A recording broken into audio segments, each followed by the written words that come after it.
港星周海媚年过半百仍保养得宜。当年饰演电视版《倚天屠龙记》中周芷若一角深受影迷喜爱，甚至被誉为最美周芷若，是许多人心目中的女神。如今相隔20多年，她再次参演该剧要角，没想到时间几乎没在她身上留下痕迹，脸蛋依然和当年一样美丽出众。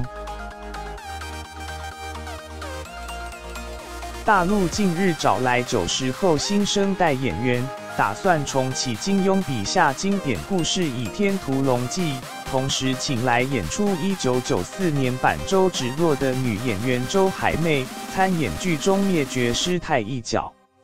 想不到现年52岁的她，颜值毫不输给年轻后辈，令观众看得啧啧称奇。还有人挖出她入行30年来的影剧作品，对比下来几乎没有差别。不仅皮肤同样白皙，深邃五官及招牌水润大眼仍旧散发出重气质。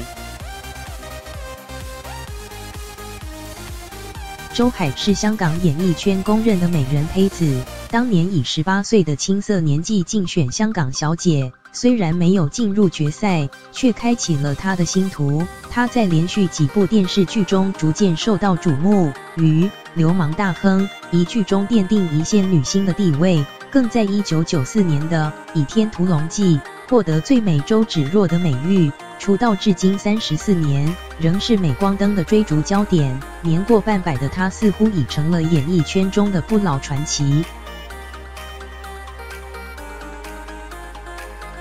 实习编辑斜线陈关宇